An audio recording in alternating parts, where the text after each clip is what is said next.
Aku tidak pernah menyangka liburan di desa bisa mengubah hidupku selamanya. Halo, namaku Lestari, aku berumur 22 tahun. Aku seorang mahasiswi pendidikan di sebuah universitas di Bandung. Setelah berbulan-bulan tenggelam dalam rutinitas kota yang penuh polusi dan suara bising kendaraan, aku memutuskan untuk menghabiskan 1 minggu liburan di rumah nenekku di sebuah desa kecil bernama Cipanas, Jawa Barat. Tujuanku sederhana, melepas penat dan mencari inspirasi untuk tugas akhir kuliahku tentang cara mengajar anak-anak yang bahkan belum bisa mengeja nama mereka sendiri. Aku tidak mengharapkan apapun selain bertemu nenek dan Pak Jaya, sang penjaga kebun yang sudah lama dikenal sebagai sosok yang andal di sana. Dengan tangan kasar dan senyum yang selalu menyembul di bibirnya, Pak Jaya adalah legenda di desa kecil itu. Ia bisa memperbaiki pagar yang rusak, menenangkan sapi yang gelisah, dan membuat kopi yang paling nikmat yang pernah kuminum. Tapi saat aku tiba, Pak Jaya tidak ada di sana. Nenekku menyambutku di beranda rumah papan yang sederhana, mengenakan kain batik berwarna cerah dan kacamata yang tergantung di ujung hidungnya. "Pak Jaya sedang kurang sehat, Nak," katanya sambil memelukku erat, aroma sabun kelapa yang hangat menyelimuti kami. Dia sekarang tinggal di kota Bandung, ikut anaknya untuk berobat. Hatiku sesak, tapi nenek segera menghibur. "Tapi jangan khawatir, aku sudah panggil orang lain. Namanya Brito. Dia datang bulan lalu dan katanya lebih jago dari Pak Jaya." Aku sempat mengernyitkan dahi, penasaran dengan sosok pengganti itu. Saat aku mendengar suara kapak memecah kayu dengan ritme yang mantap dan hampir seperti musik di belakang rumah, aku segera mencari sumber suara itu. Di sana, di antara pohon jati dan gudang kayu, berdiri seorang pria tinggi dengan kulit coklat kemerahan dan lengan berotot yang tampak seperti sungai berarus di bawah kulitnya. Ia memakai kemeja kotak-kotak yang lengan bajunya digulung sampai siku dan sepatu boots kulit yang sudah usang. Tatapannya ketika dia menyadari kehadiranku membuat dadaku berdebar. "Selamat sore," katanya dengan suara berat tapi hangat, seperti gula Jawa yang dilelehkan perlahan di atas api kecil. "Selamat sore," balasku, merasakan hangat yang aneh naik ke leherku, bukan karena terik matahari siang itu. "Aku cucu Nenek Sari. Namaku Lestari." Senyumnya kecil, hampir malu-malu, bertolak belakang dengan sosoknya yang tampak seperti pria yang lahir untuk menaklukkan badai dan kuda liar. "Brito," katanya sambil mengulurkan tangan, "sudah banyak dengar tentang kamu." "Oh ya, semoga yang baik-baik," kataku sambil menggenggam tangannya sedikit lebih kuat dari yang kubayangkan. "Tergantung," jawabnya sambil matanya berkilat. "Nenek bilang kamu sedang belajar untuk jadi guru." "Iya, guru anak-anak," aku tersenyum. "Bagus, karena aku ini orang desa," katanya dengan tatapan penuh selidik. Aku tertawa lega. "Tenang saja, aku nggak akan ngajarin kamu apa-apa yang nggak kamu mau." Dia ikut tertawa, suara yang dalam dan hangat itu membuat sesuatu dalam diriku bergetar. Malam itu saat kami makan malam di beranda dengan roti panggang buatan nenek, keju bawang, dan sup kacang merah yang katanya bisa menghilangkan segala kesedihan, Brito datang membawa ember berisi susu segar. Ia duduk di bangku kecil dekat tangga, seolah tahu aku bukan keluarga, tapi juga bukan orang asing. "Jadi kamu kuliah buat jadi guru?" tanyanya saat nenek mengambil roti lagi.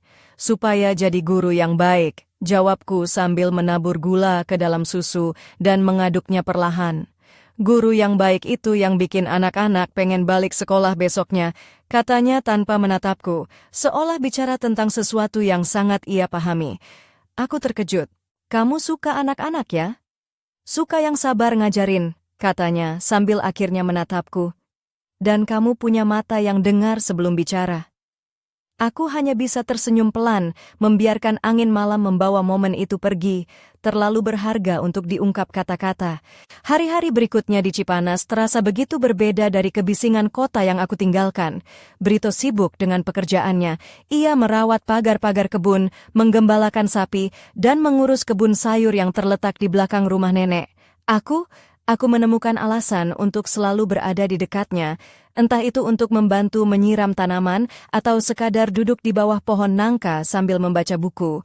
Aku ingin dengar suaranya, melihat cara matanya menyapu ladang, dan merasakan tatapannya yang hangat, seolah aku adalah kejutan kecil yang tak pernah ia duga akan muncul di tengah sawah dan ayam berkokok. Suatu sore, saat matahari mulai merunduk ke balik pegunungan, aku duduk di beranda sambil menulis ide-ide untuk proyek membaca anak-anak di kampung. Namun, kata-kata seolah berhenti mengalir. Mataku terus tergoda untuk melirik ke arah Brito yang sedang duduk di dekat api unggun kecil, mengaduk bara dengan sebatang kayu. Udara mulai dingin, dan aroma hangat dari teh serai yang ia buat memenuhi ruang di antara kami. "Ini untuk menenangkan pikiranmu yang penat dari hiruk-pikuk kota," katanya sambil tersenyum setengah. Aku tersenyum kembali, merasakan kehangatan yang bukan hanya dari cangkir teh, tapi dari kehadirannya yang tenang dan kuat. Nenek Sari, dengan kecerdikannya yang selalu tahu kapan harus memberi ruang, bilang ia akan pergi jalan-jalan sebentar, entah kemana, memberi kami waktu sendiri. Kami berdua duduk di sana, aku dengan kaki telanjang yang bergoyang pelan, dia dengan sikap tenang yang bukan berarti tidak ada, tapi kehadiran yang berbeda. "Kamu suka menulis?" tanyanya, matanya tak lepas dari api yang berkilauan. "Tergantung harinya," jawabku. "Hari ini malah kertas ini lebih putih daripada pikiranku." Dia tertawa pelan, suara rendah yang membuat udara malam semakin hangat. "Mungkin kamu cuma perlu rileks sedikit saja." Aku menatapnya, penasaran. "Kalau kamu, biasanya bagaimana melepas penat?" Aku suka dengar musik tradisional," katanya akhirnya menatapku. "Kalau aku biasanya dengar lagu-lagu pop," jawabku sambil mengeluarkan ponsel dan memutar playlist lagu-lagu internasional yang sedang hits. "Ini, coba dengar. Gimana menurutmu?" Dia mengernyit, setengah mengejek. "Lagu macam ini aneh banget ya." Aneh? Kamu yang aneh." Aku tertawa, tak mau kalah. "Dulu, musik itu harus bisa buat orang joget," katanya sambil matanya berkilat seperti menyimpan kenangan lama.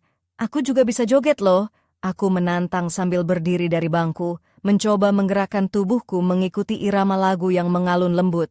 Brito ikut berdiri, tersenyum sambil menggelengkan kepala. "Kalau begitu, tunjukkan." Aku sempat ragu, tidak terlalu ahli menari, apalagi di depan orang yang baru ku kenal. Tapi kuputuskan untuk mencoba, menari seperti aku sedang sendirian di pesta di kampung halaman. Gerakanku masih canggung, tapi aku melibatkan tubuh dan pinggul. Setiap langkah dan ayunan mengikuti dentuman nada. Tiba-tiba dia memecah keheningan dengan suara lembut. "Kamu menari bagus." "Pasti cuman buat menyenangkan aku." Aku menyela sambil tersenyum.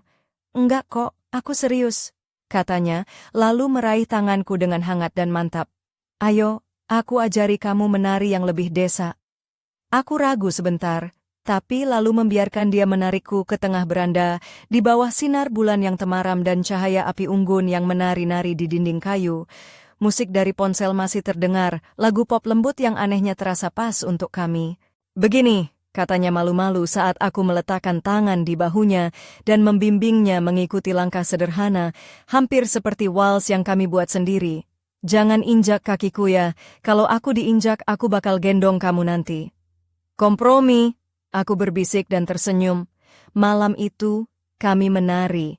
Bukan seperti di ballroom mewah, juga bukan seperti pertunjukan yang jadi tontonan orang lain, tapi seperti menemukan irama yang cocok antara dua jiwa yang selama ini belum pernah bertemu.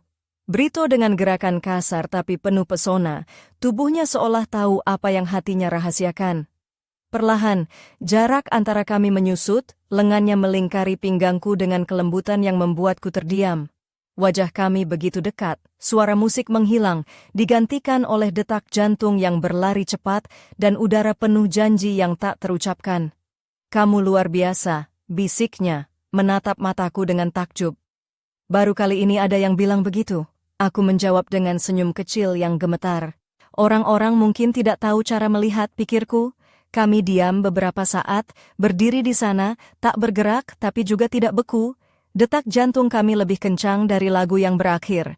Ketika musik berhenti, kami masih saling menggenggam, membiarkan waktu berbaik hati memberi kami sedikit kesempatan lagi. "Lestari," suaranya hampir berbisik. Aku segera meletakkan jariku di bibirnya. Tidak perlu berkata apa-apa. Dalam keheningan itu, dengan hati yang sudah mantap dan penuh rasa hormat, aku mendekat dan mencium bibirnya. Rasanya seperti tegukan air segar di hari yang sangat panas, sederhana, penting, dan sempurna. Tidak ada tergesa-gesa, hanya keyakinan bahwa ciuman ini adalah awal dari sesuatu yang sudah berakar lama. Dia tersenyum, senyum kecil yang membuatku luluh seketika. "Mau ikut aku?" tanyanya, mengulurkan tangan sekali lagi. "Mau kemana?" "Kemana saja kamu mau." Aku menatap matanya lama-lama. Tak ada tekanan, hanya undangan tulus. "Baiklah," aku berbisik. Dan dari sana kami berjalan bergandengan tangan, bukan ke kamar tamu tempat aku menginap, tapi ke rumah kecil di belakang kebun. Sederhana, dengan lemari kayu dan lampu minyak yang tergantung di dinding, tapi saat itu terasa seperti tempat paling hangat di dunia. Ia berbalik ke arahku, tanpa kata, hanya menunggu dengan sabar dan penuh hormat. "Boleh aku peluk lagi?" tanyaku dengan suara lirih. Dia tak menjawab dengan kata, hanya menarikku pelan, seperti tahu bahwa yang terbaik harus dinikmati perlahan.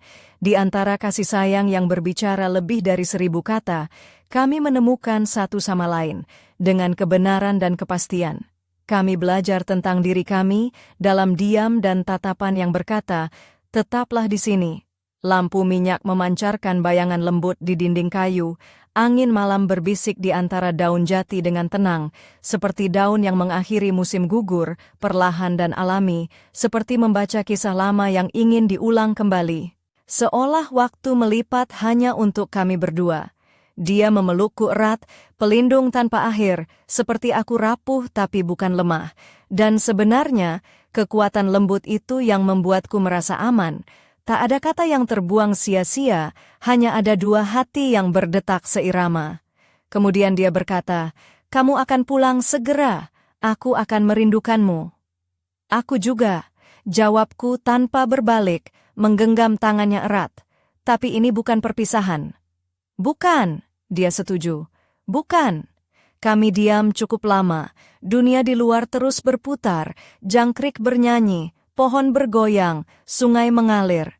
Tapi di sini, rasanya waktu berhenti untuk kami menikmati momen itu lebih lama. Keesokan paginya, aku bangun, berdiri, tersenyum dengan mata yang basah. Di beranda, Nenek Sari sudah menunggu dengan secangkir kopi panas dan senyum yang tak perlu kata-kata. "Ayo minum kopi, Nak," katanya, seperti tak ada yang berubah. "Aku segera datang," jawabku. Saat aku duduk, ia menatapku dengan mata yang telah melihat banyak cerita cinta, kehilangan dan permulaan baru, dan berkata singkat, "Cinta sejati itu yang kembali, dan yang ini nampaknya tahu cara menunggu." Aku mengangguk dan tersenyum padanya. Hari keberangkatanku tiba. Setelah berpisah dengan mereka berdua, aku melangkah menuju gerbang kebun dengan koper dan hati yang ringan. Aku menoleh sekali lagi dan melihat Brito. Ia melambaikan tangan perlahan, dan aku membalasnya. Tak ada janji yang terucap, hanya keyakinan tanpa suara bahwa ini bukan akhir, melainkan awal. Dan terkadang, awal adalah bagian terindah dari semuanya. Aku masih bisa merasakan hangatnya sentuhan Brito, meski aku sudah kembali ke kehidupan kota yang penuh hiruk-pikuk. Setiap kali aku melewati gang-gang sempit di Bandung, suara klakson kendaraan dan keramaian pasar terasa begitu jauh dari kedamaian yang kurasakan di Cipanas. Namun, kenangan tentang malam itu saat kami menari di bawah sinar bulan terus membekas dalam pikiranku seperti lagu yang tak pernah usai. Aku kembali ke rutinitas kampus, berjuang menyelesaikan tugas akhir yang terasa semakin menantang. Tapi ada sesuatu yang berbeda dalam cara aku melihat dunia dan anak-anak yang akan aku ajar kelak. Brito, dengan ketulusan dan kesabaran yang ia tunjukkan, mengajarkanku arti ketenangan dan kehangatan hati yang tak bisa diajarkan dari buku teks manapun. Suatu hari saat aku sedang mengerjakan skripsi di perpustakaan kampus, ponselku bergetar. Sebuah pesan masuk dari nomor tak dikenal. Hatinya berdebar saat ku buka pesan itu, dan ternyata itu dari Brito. "Lestari, aku kangen suasana Cipanas. Kapan kamu bisa datang lagi?" Pesan itu sederhana, tapi membuat jantungku berdebar kencang. Aku membalas dengan cepat, "Aku juga rindu. Aku akan usahakan secepatnya." Hari-hari berlalu dengan penuh harap dan rencana. Aku mulai menyusun jadwal agar bisa kembali ke desa itu, tidak hanya untuk liburan, tapi untuk menemani Brito dan nenekku. Aku ingin belajar lebih banyak tentang kehidupan di desa, tentang bagaimana cara Brito merawat kebun dan hewan-hewan dengan penuh kasih. Namun, di tengah kebahagiaan itu, ada sesuatu yang mulai mengusik pikiranku. Nenek Sari pernah berbisik padaku suatu malam, "Jangan terlalu cepat percaya pada sesuatu yang terlihat indah, Nak. Kadang, hati yang paling tulus pun menyimpan rahasia." Aku mencoba mengabaikan kata-kata itu, tapi rasa penasaran dan kekhawatiran mulai tumbuh dalam diriku. Aku mulai bertanya-tanya tentang masa lalu Brito. Siapa dia sebenarnya? Dari mana ia berasal? Mengapa ia datang ke Cipanas begitu tiba-tiba? Semua pertanyaan itu menggelayuti pikiranku saat aku menatap foto-foto kebun dan sawah yang aku simpan di ponsel. Suatu malam, aku memutuskan untuk menelpon Nenek Sari. Suaranya hangat seperti biasa, tapi ada nada serius yang membuatku terdiam sejenak. "Lestari, ada hal yang perlu kamu tahu tentang Brito, tapi aku belum siap untuk membicarakannya sekarang." Kata-katanya menggantung di udara, membuatku semakin penasaran dan sedikit takut. Apa rahasia yang disembunyikan Brito? Apakah aku benar-benar mengenalnya seperti yang kukira? Hatiku dipenuhi campuran antara harapan dan ketakutan, antara cinta dan kecurigaan. Aku tahu, perjalanan ini belum berakhir, malah mungkin baru saja dimulai, dan aku harus siap menghadapi apapun yang akan datang, karena cinta sejati kadang harus melewati badai sebelum menemukan pelangi. Malam itu, rasa penasaran menguasai pikiranku. Aku duduk termenung di kamarku yang sederhana di Bandung, lampu meja menyala redup, menerangi tumpukan buku dan catatan yang belum selesai. Bayangan Brito dan suasana di Cipanas terus berputar di kepala. Aku merasa ada sesuatu yang belum kusadari, sesuatu yang Nenek Sari sembunyikan dengan hati-hati. Keesokan harinya, aku memutuskan untuk kembali ke Cipanas lebih cepat dari rencanaku. Aku bilang ke teman-teman kampus bahwa aku butuh waktu untuk diri sendiri, untuk menyelesaikan skripsi, tapi sebenarnya aku butuh jawaban. Dengan koper di tangan, aku naik bus pagi menuju desa kecil itu. Jalanan yang kulalui berubah dari padat dan bising menjadi lengang dan hijau, aroma tanah basah dan daun-daun segar mengisi udara. Sampai di rumah nenek, suasana terasa hangat seperti dulu. Nenek menyambutku dengan senyum dan pelukan yang membuat hatiku sedikit tenang. "Kamu cepat sekali pulangnya," katanya sambil menyiapkan teh hangat. Aku langsung bertanya, "Nenek, aku ingin tahu tentang Brito. Apa yang nenek sembunyikan?" Nenek menghela napas dalam, matanya menatap jauh keluar jendela. "Brito bukan orang biasa, Nak. Dia punya masa lalu yang berat, sesuatu yang membuatnya harus meninggalkan kampung halamannya." Aku mendesak, "Apa maksud nenek? Kenapa dia nggak cerita sama aku?" Nenek menatapku dengan penuh harap. "Kadang, orang butuh waktu untuk percaya dan membuka diri. Brito takut masa lalunya akan membuatmu pergi." Malam itu, aku memutuskan untuk mencari tahu sendiri. Aku berjalan menyusuri jalan setapak menuju perkampungan tetangga, tempat beberapa orang mengenal Brito sebelum ia datang ke Cipanas. Di warung kecil yang remang-remang, aku bertemu Pak Wira, seorang pria tua yang dikenal ramah. "Brito?"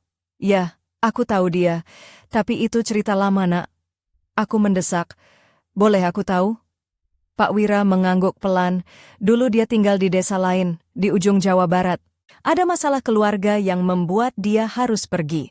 Tidak banyak yang tahu karena dia orang yang tertutup. Semakin aku menggali, semakin aku merasa ada dinding tebal yang menghalangi rahasia itu. Tapi aku juga mulai memahami mengapa Brito begitu hati-hati dan pendiam. Mengapa ia memilih Cipanas sebagai tempatnya memulai hidup baru. Saat aku kembali ke rumah, langit sudah gelap dan bintang mulai bermunculan. Aku masuk ke ruang tamu dan melihat Brito duduk di kursi kayu, matanya menatap ke arah jendela. Aku duduk di sampingnya tanpa berkata apa-apa, hanya membiarkan keheningan berbicara. "Tadi aku bertanya ke nenek dan orang-orang di sini. Aku mulai pelan. Aku ingin tahu siapa kamu sebenarnya." Brito menoleh, wajahnya berubah serius. "Lestari, aku takut kalau kamu tahu, kamu akan pergi." "Aku tidak akan pergi," kataku yakin.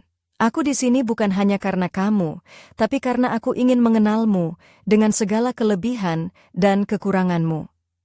Kami terdiam sejenak. Udara malam membungkus kami seperti selimut hangat. Aku tahu, kejujuran ini adalah awal dari sesuatu yang baru, tapi juga mungkin ujian terberat yang harus kami hadapi bersama. Aku menatap matanya dan berkata, cerita apapun yang kamu punya, aku siap mendengarnya. Brito mengangguk perlahan, seolah sedang mempersiapkan diri untuk membuka babak baru dalam hidup kami. Malam itu, di bawah langit penuh bintang, aku merasa bahwa cinta kami sedang diuji, tapi juga diperkuat, dan aku tahu, perjalanan kami baru saja dimulai. Malam itu, setelah kata-kata itu terucap, aku dan Brito duduk berhadapan di beranda rumah nenek, diterangi cahaya lampu minyak yang bergetar lembut. Angin malam membawa aroma daun pisang dan tanah basah, menciptakan suasana yang hening tapi penuh arti. Aku menunggu Brito membuka tabir masa lalunya yang selama ini tersembunyi rapat. Dia menarik napas dalam-dalam, lalu mulai bercerita dengan suara yang pelan dan berat, seperti beban yang lama tertahan. Dulu aku tinggal di desa kecil di Sukabumi, katanya. Keluargaku bukan orang biasa di sana. Ayahku terlibat masalah serius, dan itu membuat hidup kami berubah drastis. Matanya menatap kosong ke kejauhan, seperti sedang melihat bayangan masa lalu yang menyakitkan. Ayahku dituduh melakukan sesuatu yang tidak kulakukan, tapi aku tak bisa membuktikan kebenarannya. Orang-orang mulai menjauh, dan aku merasa terasing di tempat sendiri, lanjutnya dengan suara parau. Aku memutuskan pergi, meninggalkan semuanya, berharap bisa memulai hidup baru di tempat yang jauh dari masa lalu. Aku terdiam, mencoba memahami betapa berat beban yang dipikulnya. Hatinya yang selama ini kukira kuat, ternyata menyimpan luka yang dalam dan rahasia yang rumit. Tapi aku juga melihat keberanian dalam dirinya, keberanian untuk mencoba lagi meski penuh ketakutan. "Kenapa kamu enggak cerita dari dulu?" tanyaku lembut. "Aku takut kehilangan kamu," jawabnya jujur. "Aku takut kamu akan pergi begitu tahu semuanya." Aku meraih tangannya, menggenggamnya erat.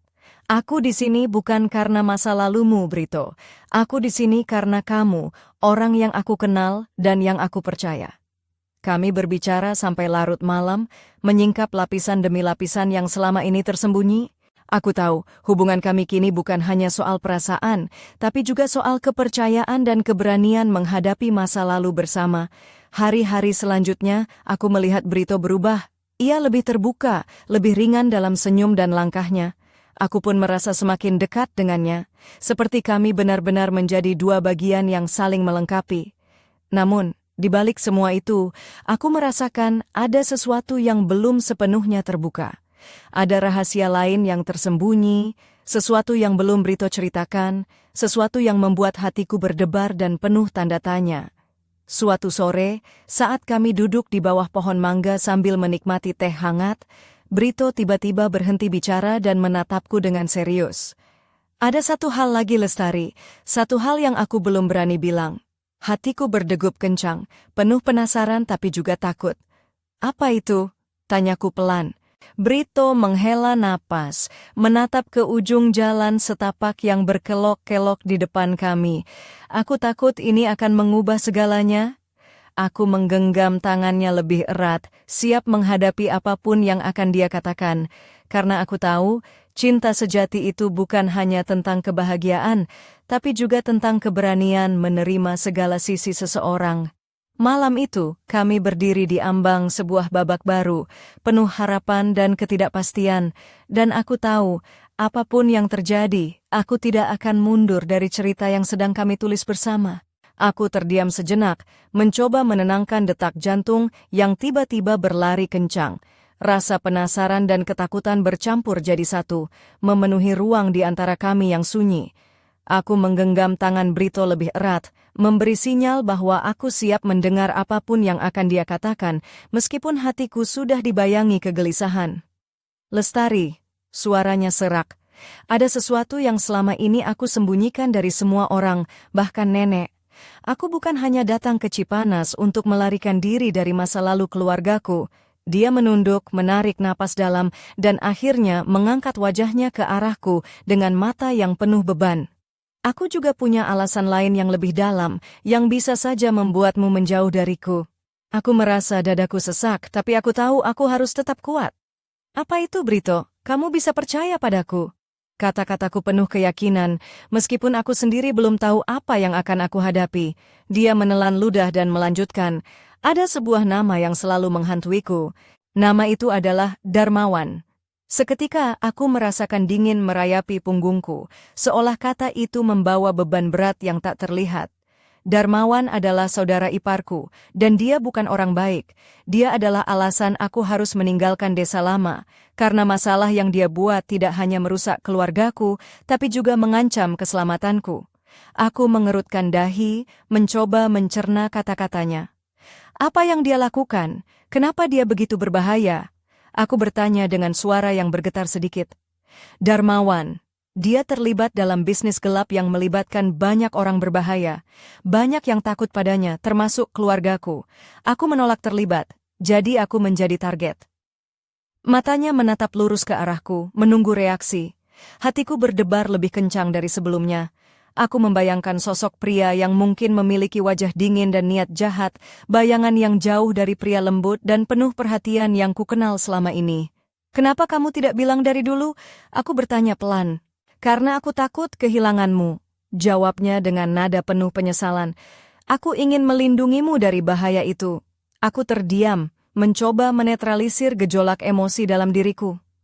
Aku tahu ini bukan cerita biasa, dan aku harus memutuskan apakah aku bisa menerima sisi gelap dari pria yang telah merebut hatiku. Namun, di balik semua itu, aku tetap merasa bahwa Brito adalah orang yang jujur dan tulus. Aku memutuskan untuk tidak lari dari kenyataan, meskipun bayangan masa lalu itu membuatku takut. Kita akan hadapi ini bersama, kataku mantap, menatap matanya yang penuh harap dan keraguan. Aku percaya padamu, dan aku tidak akan menyerah begitu saja. Brito tersenyum tipis, seolah beban di pundaknya sedikit terangkat. Malam itu, di bawah langit gelap yang bertabur bintang, kami berdua menyadari bahwa cinta kami bukan hanya tentang kebahagiaan dan keindahan, tapi juga tentang keberanian menghadapi gelap bersama. Namun, aku tidak bisa menahan rasa penasaran yang terus menggerogoti benakku. Apa sebenarnya yang telah Darmawan lakukan dan seberapa besar bahaya yang mungkin kami hadapi?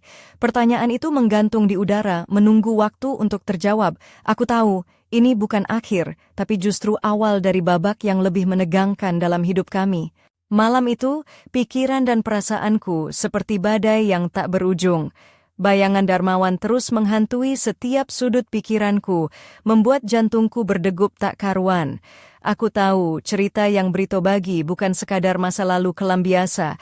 Ada sesuatu yang jauh lebih serius dan berbahaya yang belum terungkap sepenuhnya. Keesokan harinya, aku memutuskan untuk mencari tahu lebih dalam.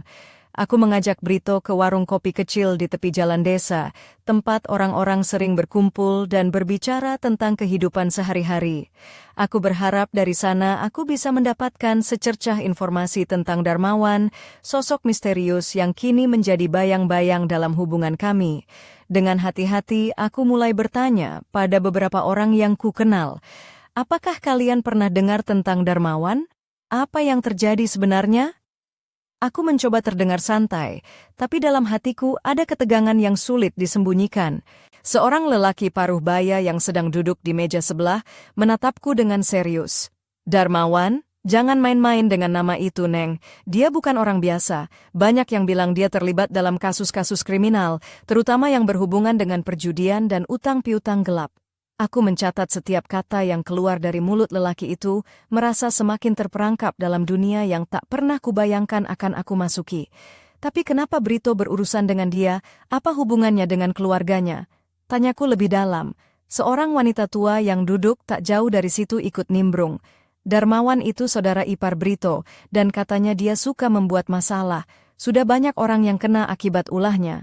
Aku dengar, Brito dulu pernah berusaha melindungi keluarganya dari ancaman Darmawan, tapi gagal.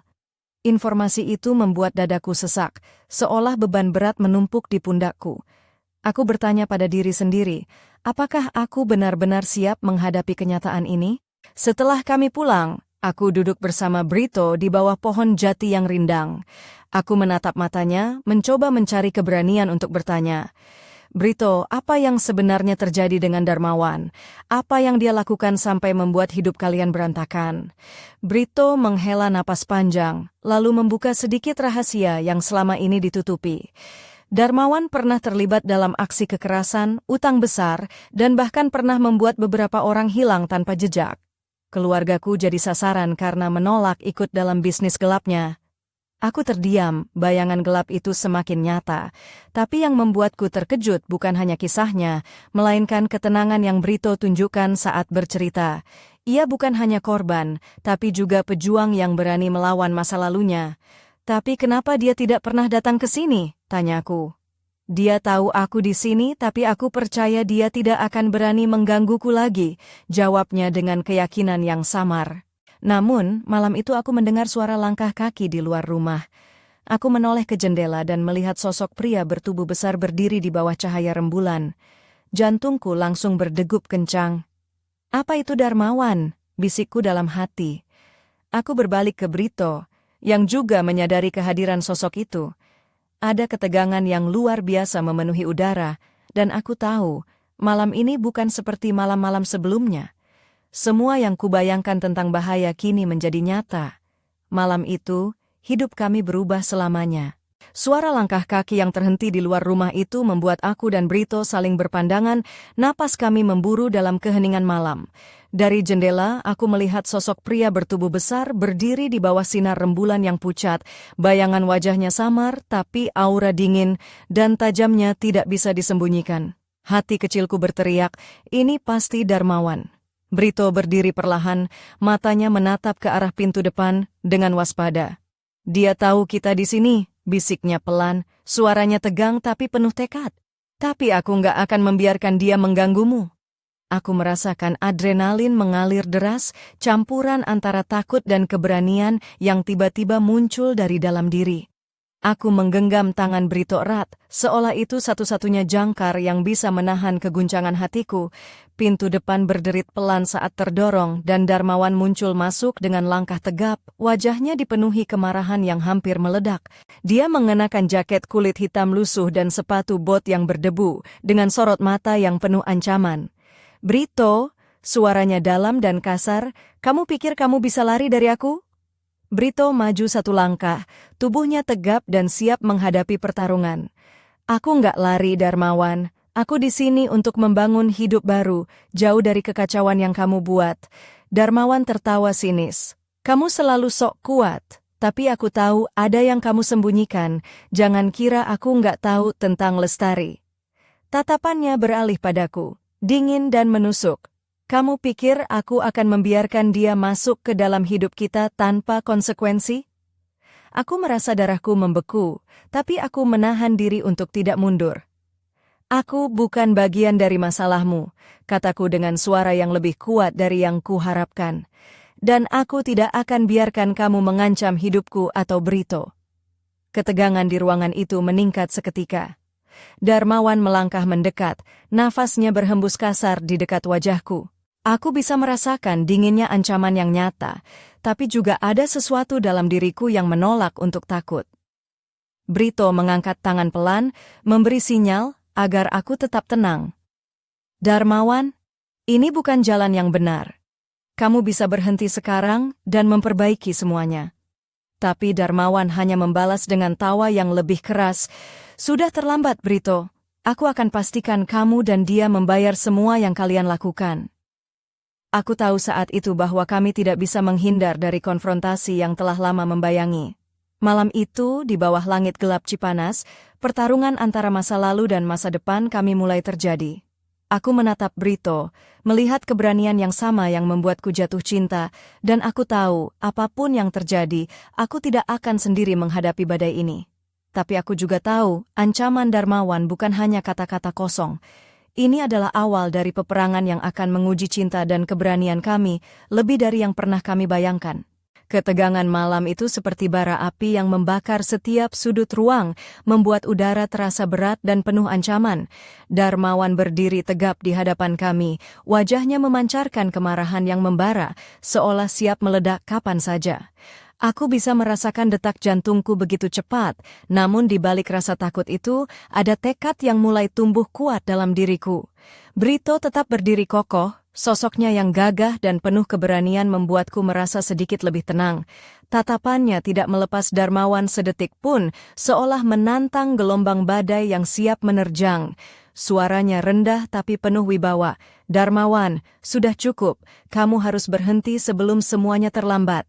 Tapi Darmawan hanya tersenyum sinis, melangkah maju dengan langkah pasti. "Kamu pikir aku akan mundur? Aku punya kekuatan dan pengaruh yang kamu tak tahu. Aku akan pastikan kalian berdua hancur." Saat itu, aku melihat sesuatu yang tak terduga. Brito mengeluarkan sebuah amplop dari saku bajunya. Dengan tangan mantap, ia menyerahkan amplop itu ke arah Darmawan. "Ini adalah bukti semua kejahatanmu. Aku sudah mengumpulkannya selama bertahun-tahun. Aku sudah laporkan ke polisi." Wajah Darmawan berubah, kemarahan berganti panik sesaat. Namun ia segera menguasai diri dan tertawa getir. "Kamu pikir ini cukup? Aku punya banyak orang yang akan melindungiku." Suasana menjadi semakin tegang, bahkan suara jangkrik di luar pun seolah ikut berhenti. Aku merasa jantungku berdetak kencang, napasku memburu. Tapi aku tahu, malam ini bukan hanya tentang konfrontasi, tapi juga tentang keberanian untuk melawan kegelapan yang mengancam kebahagiaan kami. Brito melangkah maju, menatap Darmawan dengan mata penuh tekad. "Aku tidak akan membiarkan kamu merusak hidupku dan Lestari. Ini adalah pertempuran terakhir kita." Tiba-tiba, dari balik pintu, suara langkah kaki terdengar cepat. Beberapa pria berpakaian gelap muncul, wajah mereka serius dan penuh kewaspadaan. Mereka adalah petugas polisi yang sudah menunggu di sekitar desa setelah Brito memberikan informasi rahasia. Darmawan terkejut, wajahnya berubah panik. "Ini belum selesai," teriaknya sebelum ia dan para pengikutnya segera berbalik melarikan diri ke kegelapan malam. Aku dan Brito saling bertatap, napas kami masih memburu, tapi ada rasa lega dan kemenangan yang perlahan menyusup ke dalam hati. Malam itu, kami bukan hanya berhasil mengusir bayang-bayang masa lalu, tapi juga membuktikan bahwa cinta dan keberanian bisa mengalahkan ketakutan dan ancaman. Namun, aku tahu perjalanan kami belum benar-benar selesai. Bahaya mungkin sudah menjauh untuk saat ini, tapi luka dan rahasia yang tersembunyi masih menunggu untuk disembuhkan. Dan aku bertanya pada diriku sendiri, apakah kami siap untuk menghadapi apapun yang akan datang? Karena malam ini, kami belajar bahwa cinta sejati bukan hanya tentang kebahagiaan, tapi tentang bertahan dan berjuang bersama di tengah badai paling gelap sekalipun. Pagi itu, udara Cipanas terasa segar dan hangat, sinar matahari menembus sela-sela daun pohon dengan lembut. Aku duduk di beranda rumah nenek, menyesap secangkir kopi hitam yang masih mengepul, sambil menatap jalan setapak yang tadi malam menjadi saksi pertarungan hidup kami. Hatiku campur aduk antara lega, lelah, dan penuh harapan. Nenek Sari datang menghampiri dengan senyum bijak yang selalu memancarkan ketenangan. "Kamu kuat, Nak," katanya pelan, "dan cinta kalian memang luar biasa. Tapi ingat, hidup itu penuh liku, dan kadang kita harus siap menghadapi kejutan yang tak terduga." Aku mengangguk, mencoba menelan segala perasaan yang berkecamuk dalam dada. Brito datang menghampiri, duduk di sampingku, menggenggam tanganku dengan lembut.